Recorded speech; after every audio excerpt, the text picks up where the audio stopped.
আসসালামু আলাইকুম। সংবাদে আপনাদের সবাইকে স্বাগত জানাচ্ছি। আমি ফিরোজ তোহা। শুরুতেই বিআরবি কেবলস সংবাদ শিরোনাম।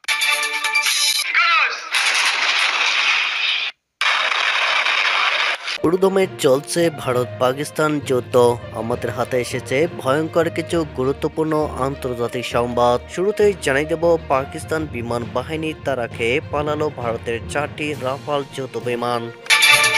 এরপর জানিয়ে দেব, 24 থেকে 36 ঘন্টার মধ্যে পাকিস্তানে আক্রমণ করবে ভারত। বেরিয়ে এলো নতুন এক চাঞ্চল্যকর তথ্য। সবশেষে জানিয়ে দেব, ভারত পাকিস্তানের যুদ্ধাবস্থা নিয়ে জেল থেকে যে বার্তা দিলেন ইমরান খান। এতক্ষণে শুনছিলেন সংবাদ শিরোনাম, এবারে বিস্তারিত। পাকিস্তান বিমান বাহিনীর ধাওয়া খেয়ে ভারতীয় যুদ্ধ বিমান পালিয়ে যেতে বাধ্য হয়েছে বলে দাবি করেছে ইসলামাবাদ। সে সময় অধিকৃত কাশ্মীরের উপর দিয়ে টহলরত ছিল ভারতীয় বিমানগুলো। বুধবার 30 এপ্রিল রাষ্ট্রীয় সংবাদ মাধ্যম পিটিভি নিউজের বরাত দিয়ে এসব তথ্য জানিয়েছে পাকিস্তানের সংবাদ মাধ্যম ডনের খবরে বলা হয়, ভারত কোনো প্রমাণ না দিয়েই হামলাকারীদের সীমান্তের বাইরে যোগসূত্রের ইঙ্গিত দিয়েছে। অন্যদিকে পাকিস্তানের রাজনৈতিক ও সামরিক নেতৃত্ব দৃঢ়ভাবে কোনো সম্পৃক্ততার কথা অস্বীকার করেছে।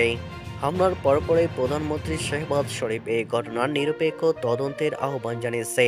22 এপ্রিল পহেলগাম হামলাকে কেন্দ্র করে গত কয়েকদিন ধরে চিরপ্রতিদ্বন্দ্বী দেশ দুটোর মধ্যে উত্তেজনা তীব্রতর হয়েছে।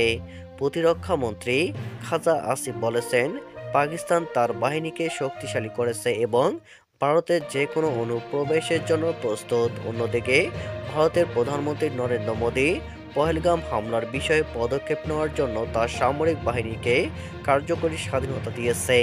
এদিকে নিরাপত্তা সূত্রের বরাত দিয়ে পিটিভি নিউজ জানিয়েছে, ভারতীয় বিমান বাহিনীর আইএএফ 4টি রাফায়েল যুদ্ধ বিমানকে অধিকৃত কাশ্মীরে টহল দিতে দেখা গেছে।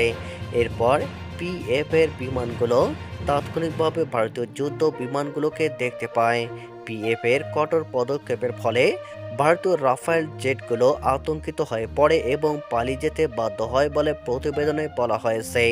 নিরাপত্তা কর্মকর্তারা আরও জানান, পিএএফ জেটগুলো তাদের টহল দেওয়ার সময় দ্রুত ভারতীয় যুদ্ধ বিমানগুলোকে শনাক্ত করে, যার ফলে রাফায়েল জেটগুলো বিভ্রান্তি ও তাড়াহুড়ো করে পিছু হটে।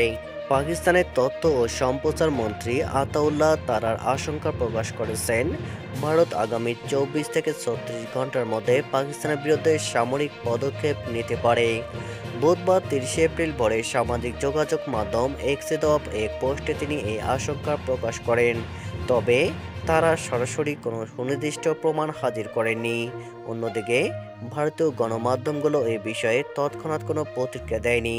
পাক মন্ত্রীর দাবি, পাকিস্তানের কাছে এমন গোয়েন্দা তথ্য রয়েছে যা বলছে ভিত্তিহীন অভিযোগের ভিত্তিতে ভারত আক্রমণ চালাতে পারে। তারার হুঁশিয়ারি দিয়ে বলেন, যে কোনো আগ্রাসনের জবাব দেওয়া হবে দৃঢ়ভাবে। এর ফলে উপমহাদেশের যে কোনো ধরনের মারাত্মক পরিণতির দায়ভার থাকবে ভারতের ওপর। এর আগে পাকিস্তানের প্রতিরক্ষা মন্ত্রী মোহাম্মদ আসিফ আন্তর্জাতিক সংবাদ সংস্থা রয়টার্সকে দেওয়া এক সাক্ষাৎকারে বলেছিলেন, পাকিস্তানে ভারতের হামলা আসন্ন। এই অবস্থায় ইসলামাবাদ সর্বোচ্চ সতর্কতায় রয়েছে। তিনি বলেন, পাকিস্তানের অস্তিত্বের প্রতি সরাসরি হুমকি সৃষ্টি হলে পরমাণু অস্ত্র ব্যবহারে দ্বিধা করবে না ইসলামাবাদ। পেহেলগামের সাম্প্রতিক হামলার পর ভারত ও পাকিস্তানের মধ্যে উত্তেজনা এখন তুঙ্গে। কয়েকদিন ধরে সীমান্তে দফায় দফায় গোলাগুলির ঘটনা ঘটেছে দু দেশের মধ্যে। পরিস্থিতি এমন দাঁড়িয়েছে যে কোনো সময় সংঘাতে জড়াতে পারে ভারত পাকিস্তান। দেশটির এমন জাতীয় ইস্যু এবং যুদ্ধ পরিস্থিতির মুখে খুলেছেন দেশটির কারাবন্দী সাবেক প্রধানমন্ত্রী ইমরান খান। নরেন্দ্র মোদীর আগ্রাসন ভারতীয় শত্রুতার বিরুদ্ধে পাকিস্তানের জনগণকে ঐক্যবদ্ধ করেছে জানিয়ে তিনি ভারতীয় প্রধানমন্ত্রীর যুদ্ধ প্ররোচনার তীব্র নিন্দা জানিয়েছেন। সামাজিক মাধ্যম ফেসবুকে তার পোস্ট অনুসারে রাওয়ালপিন্ডির আদিয়ালা কারাগারে আইনজীবীদের সাথে আলোচনার সময় কারাবন্দী পিটিআই প্রতিষ্ঠাতা বলেন, আমরা এই ভুয়া শাসন ব্যবস্থা অর্থাৎ শেহবাজ সরকারকে প্রত্যাখ্যান করলেও পাকিস্তানি জাতি হিসাবে আমরা দৃঢ়ভাবে দাঁড়িয়ে আছি এবং মোদীর যুদ্ধ প্ররোচনা ও আঞ্চলিক শান্তির জন্য হুমকিস্বরূপ তার বিপজ্জনক উচ্চাকাঙ্ক্ষার তীব্র নিন্দা জানাই।